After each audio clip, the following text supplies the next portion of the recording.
for me. Run through the land, you run through my soul. Bring me wisdom and peace. Run through all ages and all of life's stages. You bring me around to find my release. Hello, this is Jan Lewis. Welcome to be my guest. Today we have back with us a very well thought of person in this area, Rod Lee. He's the CEO and founder of the online newspaper, The Rambler. Welcome. Thank you, Jan. Local, he covers, when I say he covers. This guy, that's right, call it The Rambler. Right. This is, he's going to tell you all about it. You can subscribe to it, you can get it online. For some reason or another, on my computer, we haven't figured it out yet why it won't come up. He is sweet. He'll mail me my copy. And I get it. I'm looking for it. I'm like, do I know that person? Oh, look at that one. Actually, one of the people in here is going to be on the show. I never know. Right. So, now, people who don't know you, Rod, which will be very few, I suppose, in our area, but when did you decide to do the Rambler? You did the Northbridge Times for years, right? That was a long time ago, before I worked for the Telegram. I did Inside Worcester when I first retired from the Telegram. Yeah. In 2009, I started a magazine called Inside Worcester with a few friends of mine. And that lasted for a little while. And then it kind of morphed into the Rambler because it became more than Worcester. Yeah. I kind of added the outlying towns as I get around and visit people and go to events and things like that. So it became the Rambler, which I like the name. Yeah. It suits you. Well, it does, but it's also a throwback to the Samuel Johnson from Britain many years ago ran a publication called The Rambler in Britain. He's a pretty famous guy. Put out one of the first dictionaries. So what year was it that you started the Rambler? I started the Rambler, this is 2017. Yeah, because we had you on a couple of years ago. You're you right. just started. When I just started. And it was online. Yeah. Then you took a break for a while. Yeah. But then, by popular demand, you came back. Yeah, I decided I really wanted to do it. It's just, I never should have walked away from it, actually. Now, you're going to see the same thing online. How do they get it online? They have to email me and just get on my list. Okay, what's your email? rodlee.1963@gmail.com.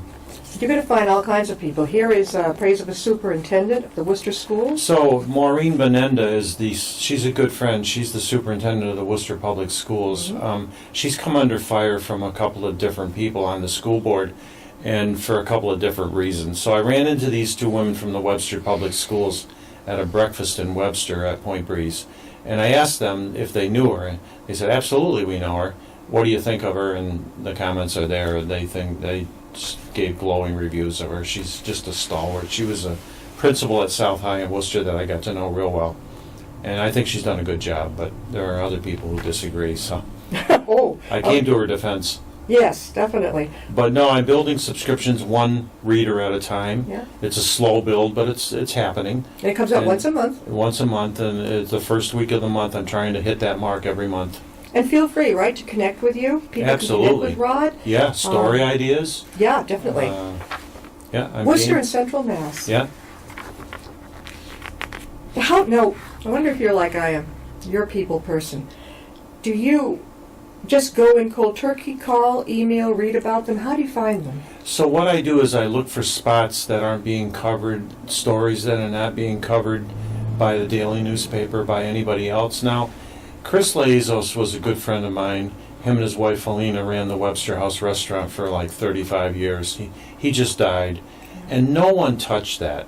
I went to his wake. I went to the funeral. We used to go to breakfast and lunch all the time after he sold the restaurant and retired. He just came back from Greece on a trip he takes every other year. He just came back ill and died very suddenly after that. So I devoted a lot of this issue to him and my reflections about him, our friendship. And those are the kind of things. Now, Barbara Hoole writes, not to detract from her because she does a great job with the food column in the Telegram Gazette. And she knows Chris well. She hasn't touched it. She hasn't said a word about his passing or anything. That's which is weird. Kind of unfortunate. Yeah, but you did. Rod covered it big time. I mean, and I think it also goes to another page, right? Yes, it does. Yeah, it goes. And that's his wife. That's his wife. The Webster House. That's not far from Cambridge Street, right? Yeah, Cambridge and Webster Streets, main streets. Yeah, it was famous. How long were they in business, do you know? Well, the restaurant was in business since it started as a soda shop. So that goes back to the 1930s, and then they got involved, Yeah. got met and married, met there and married, and they took over the restaurant and they operated it for like 35 years and then sold it and then it closed. Were they operating it when there was sometimes business networking groups wanted to meet there? Definitely. They Yeah, were. because they were very gracious about that. Yeah, they were. I forgot the group. I almost. Yeah, I had my meetings with the Webster Square group there all the time, my luncheon meetings. What's the Webster Square group? The networking? Webster Square Business Association. Okay. It's not a neighborhood group, it's a business group. A business. It's still group. around. Kind of but like a they- networking together. Networking, and they had monthly luncheon meetings there. Now, also, Tony Economo, Donna Colorio, Gary Rosen. What was that article about? That was about the city election. Just a recap of what happened. Who won? I forgot. So Donna Colorio won an at-large seat, Yeah? and Gary Rosen won re-election to at-large. Tony lost. He was Yeah. trying to get into an at-large seat. He was the former District 1 city councilor, and she lost too. Yeah. Well, Tony, what's... Tony's with Remax Real Estate. Oh, I think he is a character. He is He is great. What's his name? Gary Rosen. Gary Rosen. You're Yeah. going to find him on a corner. I know. It's true. He doesn't know. He doesn't know me if I'm just driving. I'm like, how you doing? Now, also, oh yes, this guy's going to be on our show. Thanks to Rod and his connection. Paul Masek, and he was over at Deb Horan's, the Book Lovers Gourmet in Webster. Right. That's a bookstore. He just wrote the book, The Fall of the House of Trump. And you should see the cover. I'm going to get on him to send me because he's going to be on. So I got to get a copy of this. How did you two meet? So I had done a piece on him a while ago, a Webster story that he was plugged into. I don't even remember what the story was. And at that time, he told me he was working on a book on Trump, and this is December, earlier this year, like January, February. Yeah. And he said it was due out, sometime this year. And he was telling me a little bit about it, how he enlisted Hitch, the cartoonist from the Telegram, to do drawings. Yeah. And I said, let me know when the book comes out. So he emailed me a couple weeks ago, and we got together. It's a hilarious book. I mean, he just tears Trump apart. Yep. He's not shy about it. No, but I wonder where he got the idea. He always wanted to write, or is this his first book? Oh, no. He's written several books. He's a historian. I've never heard of him. No, well, he's local. He's a small local guy, but Yeah. he's a teacher. He's got to get the word out, too. That's... He's trying. Yeah, Deb Horan, she's terrific. I send a lot of my authors that I work for right up to her, Yeah. as well as Tapneck and a lot of other different Yeah, places. she's got a great little bookstore there. Yeah, she is. She's very sweet, very cooperative. She is. Very nice little store. Book Lovers Gourmet, right up on the main drag up in Webster. You can't miss it. She's just going to start carrying the Rambler every month for me there. That people can purchase it. Like this? Yeah. Oh! Yeah. Okay, so if you're in that area, you don't have to wait on your online. Just Right. go ahead and pick it up right now. What is it? $1 $1 at the newsstand. for all the local news. This is... Now, you can't get this like at Shaw's. No, I'm at Annie's Books in Worcester, Mhm. and Deb, I approached her last month and I asked her if she would start placing it at Book Lovers starting in December, so she'll have it. You know what's just- happening now? A big trend for authors. Might be good for you, too. Because you are an author. Cafes are opening there also. Book cafes. They So I are. send a lot of my article over there. That's Give it true. a try, because while people are Yeah. having their coffee, Yeah, they're listening to you. yeah. She's got a cafe there too as Yeah. part of the store. She's got artists go, too. Oh yeah, she's got events going on all the time there. She is amazing. I don't know how long Deb's been there. Well, she's been there a while now. Here's another great article that Rod has in The Rambler. Now, On Duty for Veterans, Inc. What were they doing in that picture? That was a holiday harvest distributing turkey dinners to veterans. They do it every year. Did you help out, or are you taking the pictures for No, them? I was just taking the picture. I talked to this one volunteer. Now, that's over on Grove Street, Mm-hmm. right there. Yeah. We have I have a client who is an author of like rehab recovery books, and he's trying to reach fellow veterans for the hell that they go through sometimes from addiction and all. And he's wanted me to get in touch with as many veterans places, and this was one of them.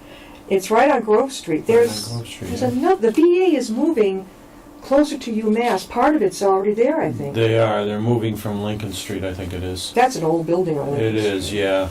Yeah. Are you a veteran, Rod? I was in the Marine Corps Reserve. There you go. Yeah. Yep. Now let me see.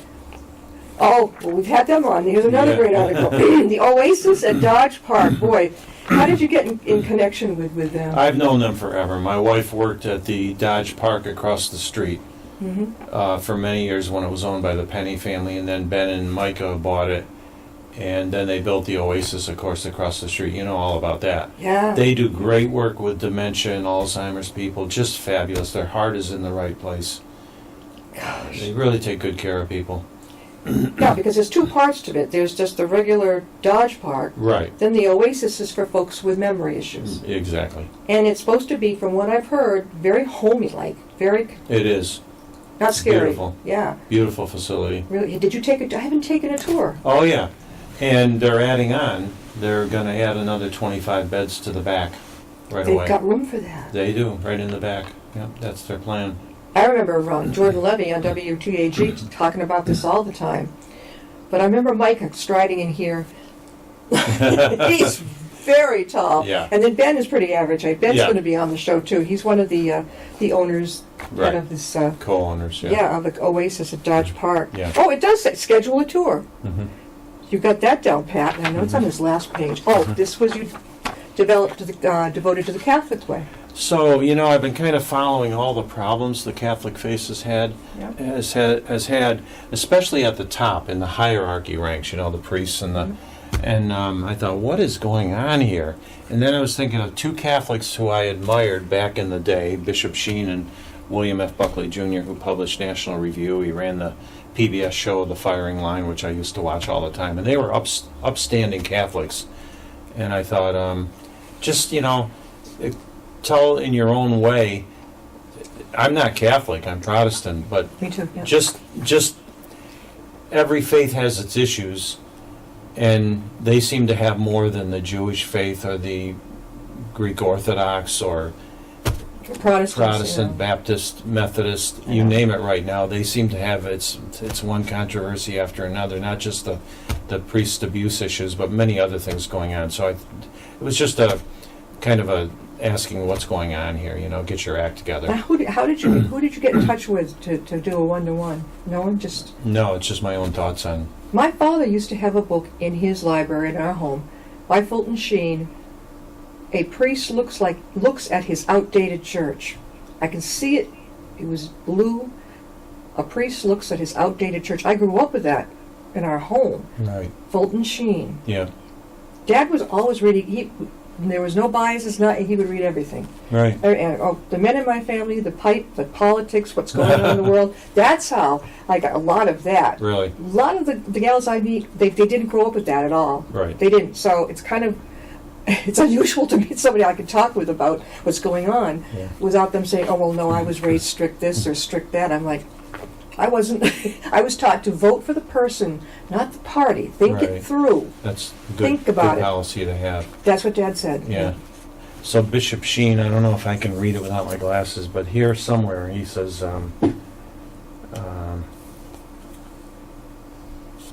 right here you can probably read it. Bishop Sheen issued a warning. In 1974, about the end of Christendom, and that has largely gone ignored.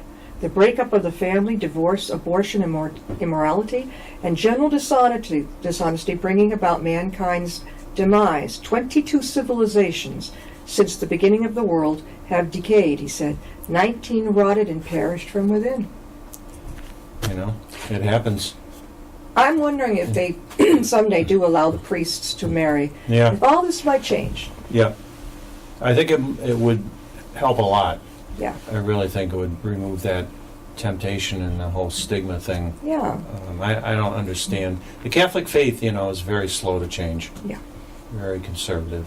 I know that I wasn't raised Catholic, but I've been to, Hindu, Catholic, Jewish, Christian Science. My roommate in college was a Christian Scientist. all these different things. And I could walk into a Catholic church not knowing whether I'm supposed to kneel, stop, whatever, read. I know. But I just feel just peaceful. Yeah. Yeah. And yet, at the same time, I could go to one of the Protestant churches, and the minister would go on for too long. And I'm like, oh. I know. But it depends on where you're at, It does. what you're comfortable with. Yeah. Yeah, I've been going to the Methodist Church in Oxford because my son and daughter live there, and they wanted to go to church again. So I've been going there, and there's a minister, Barry Judd, who is just terrific. He's from Maine originally. Yeah. A lot of humor, a lot of Maine humor in his sermons, and I just enjoy his sermons a He's whole a good lot. guy. He's a very good guy. He kind of runs on with his sermon, but I Yeah. just love it. I think it's good. He's always got a good joke going. That's important. He told one recently about how his Uncle Charlie, I think it was, lived next door, and he was like a second father to him. And so one day he went over to Uncle Charlie's. I think the wife's name was Betty, and Uncle Charlie was a trapper, Yeah. and he was putting his traps together to go out and get beaver or whatever. Yeah. And the wife, Betty, was primping in front of the mirror, getting all dolled up, and Charlie says to her, "Where are you headed today?" And she says, "A protest against abuse of animals." And they were married. They were married. How did they resolve that issue? That's the kind of humor he puts into his sermons, though.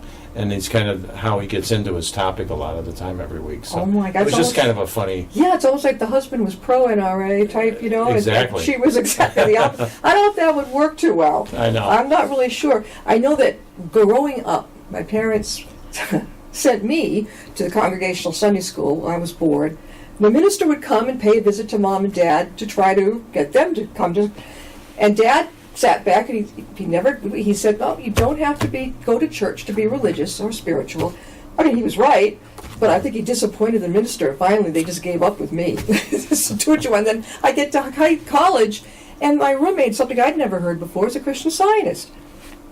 And I thought, well, that looks pretty interesting. It looked doggone interesting. So I attended things with her and read the books, and I've had more fun with the Indian people, over at the India Center in Shrewsbury. Sure. I love it. Yeah. They're so peaceful. I might be the only, probably the token blonde with blue eyes in the meditation class, but it was fun. And I think I point out at the end there, it's what has always turned me off about religion was the hypocrisy. Yeah. And there's so much of it, and people who professing to be Christian or whatever. Yeah. And then they turn and do things that are unchristian-like, and it's just overcoming that, But you still, I'm glad I didn't go to church for a while, but now I'm going again. I enjoy it a lot. It's an hour a week, and I get a lot out of it. What time is the service? 9 o'clock. Oh! They're early. On a Sunday? And they're early. So you have to leave from Linwood at what time? Oh, 8:30. 8:30? Yeah. Oh, on a Sunday morning. You could be sleeping. I know, but the nice thing about that is you got the rest of the day to yourself. It's not, half the day isn't gone. I wish they'd have more. I'd be out there more often, different services, if they were like, when I was a kid, 11:30. Noon or what? Yeah. Oh, even better, 7 at night. Yeah. Some churches do that. They They'll have do. 2 services. Some do, yeah. Sounds good to me. Yeah. Now, we're talking again with Rod Lee. He is the owner, founder, CEO, everything, editor of The Rambler. You can get this online. And how again can they get this? rodlee.1963@gmail.com, and just send me a inquiry and I'll give you all the details. And it's $24 for a year. 12 issues. Yeah, for 12 issues. And he can tell you where to send the check. What does 1963 stand for? Is that in your history with school or something? Graduation. College or High school. High school. Okay. So let me see. Baby boomer? No, my wife is. I missed it by a couple of years. Because it's 1946 to 64. Yeah, she was born in 47 and I was born in 45. Oh, you just missed it. You just missed it. I kind of think of myself as a boomer. Oh, yeah, you're awfully close. Yeah, yeah. you are. My husband's like 10 years older than I am. It's like 2 different generations. But he thinks we baby boomers screwed the world up. He thinks, it was never the same. We just opened the doors. I don't know. We've opened the doors, right, into the day. Now, I've got the December one here. Yep. Did you bring an extra one with you? No. I'm thinking, the bulletin board's down. When I'm done, I'm going to put this on the bulletin board Okay, downstairs thank at the you. Upton Library. Yeah. And when I'm over at UMass, I don't know, I can also transfer it over there. But it's important. No, I appreciate it. Yeah, it's important for people to see Yeah, I'm this. trying to get the word out. I go on Facebook and everything. I post messages on Facebook, and How far will you travel to get a story? Anywhere around the area. You know, Oh, okay. Central Mass, Blackstone Valley. Okay. That's pretty much it. Worcester. Not Metro West? No, not too much that way. I got to limit my reach a little bit as far as how much I'm able to get to. And I kind of pick my spots, what interests me as far as story material. What changes do you see coming up? I mean, it's great the way it is. What do you see like in the future with it? Anything With the new? Rambler? Yeah. I'm hoping it'll get bigger, but I don't want to get too big that it's unmanageable. Yeah. And I'd love to get some people involved selling ads and maybe make it, instead of an 8-page publication, 12 or 16 pages. Yeah. But people don't realize how much work goes into just putting out a monthly publication. You know, it's fairly time-sensitive, labor-intense. Now, doing it on the computer, you can send it to all your subscribers that way. Yeah. Then you have someone like me. Oh, no. I have other people that like to get it by mail. Yeah. I don't see why not. I love it this way. Yeah. A lot of people from my generation would rather read a hard copy. That's not surprising. You know, and I understand that because I read the daily paper and that's how I read it. That's how you I don't read read it. it online. No. Yeah, I like to get Sunday papers. That's another good place to find interesting people. Mhm. Go to the local sections, Sure. things like that. Yeah. That person looks pretty interesting. Next thing you know, they're going to be on the show. Yeah. You can also. One piece of advice that my friend Chris Laezos that I have in there gave me whenever we got together for breakfast or lunch was, don't be afraid to be a little bit cutting edge, to put your neck on the line a little bit with what you're saying. And I'm kind of like, I'm not a demonstrative person, but I'm kind of opinionated in my own way. Mhm. I form opinions about different things, so I am trying to do that because, like I said, I only come out once a month, so I got to make the most of it. Yeah. So if whether I'm saying the Catholics should get their act together, or I'm defending the school superintendent, that's what I'm trying to do with And it. it's important too. It's okay to say what you want to. I think so, as long as you're not ruffling too many feathers. No, I can't wait to meet Paul. Is it Maychek or Masek? Masick, Okay. Masick, interesting guy. You really like. You'll like him a lot. Yeah. Yeah. I can't wait to read this book. Now the next one will come out January First week of January. because it's the first week of every month. Hmm. So are you scrambling the last week of the last month? No, I build it as I go. And I've got it into a pretty good groove now with the way that I've got the publication formatted, because down the left-hand column in the front, I Yeah. run my little mailbag piece where I have comments from people that have read it, the previous issue. Yeah. Then I put an anchor photo on the front Yeah. with a caption, because I'm trying to maximize my use of space. Yep. So that cover photo, there's nothing more inside about that particular subject. It's just confined to the cover. That opens up the whole inside for other material. The back page is always my column. That's And that's your opinion column. That's my opinion column. What do rambles people around. call that? Op-ed? Op-ed? Yeah, yeah. Opinion edit. Yeah. Okay. But you know what? The colors that you picture out. I mean, you do the whole thing. You I design do. the colors, everything. Yeah. Do you think it's going to change? Do you think you're going to change any of the format? No, I don't think so, because if you look at any successful publication like, well, the one I like to compare myself to is the New Yorker, which is preposterous. But anyway, they have a set formula, and they stick to that. They have their talk of the town piece and the calendar in the front with all the happenings around the city, theater and Yeah. movies and all that. And then you get into the articles going through the book reviews and all that. They stick to that formula every month, and it works for them. So I'm locked, and then people know what to expect when they see it. This is. Now, do you have it all lined up in your mind? Have you already got the January guests in the January issue? Is that already done? You haven't met them yet. No, I haven't really figured out what I'm doing for January. It'll be a New Year's type focus. I do have one person in mind. He runs Keating Enterprises in Worcester, and all I know about him, his name is Michael Keating, but he literally came from the bootstraps. He built this business from nothing. What does he do? He does all kinds of stuff. It's like a trucking company with snow plowing and landscaping. He does all different kinds of stuff, but he's kind of a self-made man. He's an entrepreneur, right? He's an entrepreneur, and I kind of just came across him, I forget how, and we haven't connected yet, but we've talked about getting together for coffee, and I want to profile him because he looks like a real interesting guy. People think, well, I don't want to appear too forward by asking somebody. I'm like, don't worry about it. What's the worst they could do? Say is no. No, he was flattered. Yeah. Most people, I think, big guests coming on this show, and they come from all over New England, beyond New York. It's very seldom that I get. It's not a no. It's I'm going to be busy for these months. Can you get back to me? If they can't do it right away, but we're scheduling into late January and February now. Well, you do a great job with this show. Thank you. But we've had some illness in this. I know. Shout out to Glenn Fowler, our wonderful producer. He just had hip surgery. He's recovering. Shout out to our camera technician, Paul Norton. He just had surgery himself. So I'm sort of holding the fort. So it's just like, okay, but we're doing okay, you know.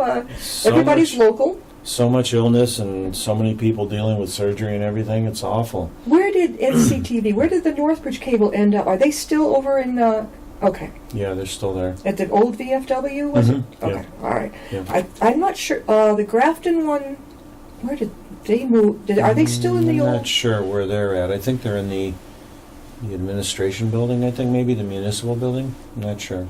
I don't know. I know Yeah. the one I used to do in Worcester. I founded Worcester Today. That's WCCA. I believe it's still in the center of Worcester. Oh, yeah. It used to be off of. They're right on Main Street. Yeah, North. What was that street? Grove Street. Yeah, they were in the. Down the basement. Yeah. Yeah, I remember that. It's Right. awkward. Right. We used to come in from Whitensville out to Worcester. Yeah. And then, I think where they are now is pretty good. Mhm. I like that. Have you been on the radio yet with anybody? Years ago, I was on with Morrow Di Pasquale. Yeah. That's television, though, right? Yeah. Okay. Radio. No, not yet. I had been on with Hank Stoltz a year or so ago with The Rambler. How'd that go? Good.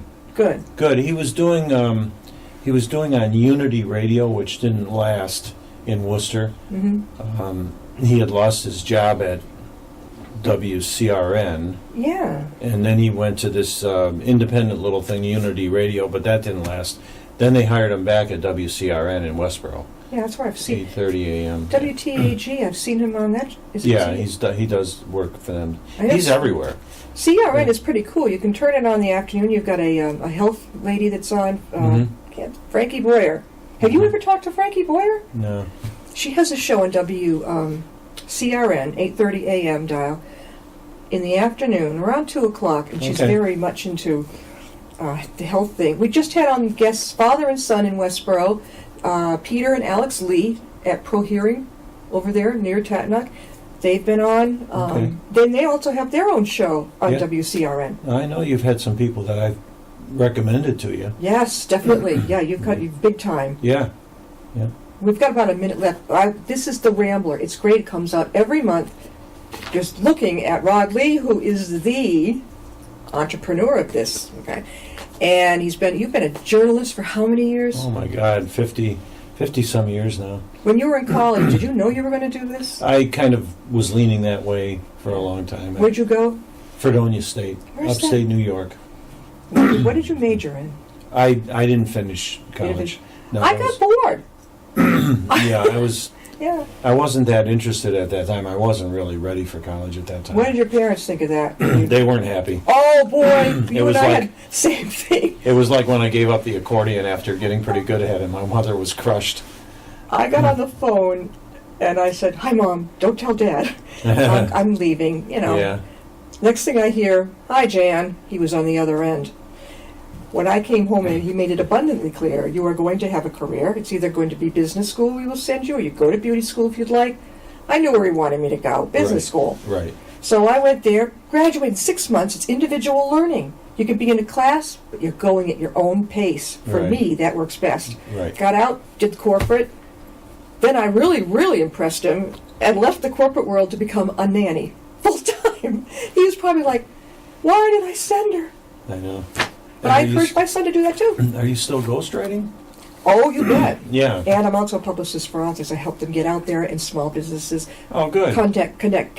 Oh, good. Everybody connect. Great. They can great. get the word out about That's what it's themselves. all about. Yes, it is. I love it. Okay. I really do. Rod's going to be back with us because I bet you by springtime this summer you'll have even more fun things to talk about, and I'll have even more copies that I can keep. Thank you, Jan. When I get done with this is going to probably go in the Upton, right on the Upton bulletin board, so you get to see us. Thank you. Thank you. Thanks All for righty, we'll having see you me. next time. Okay.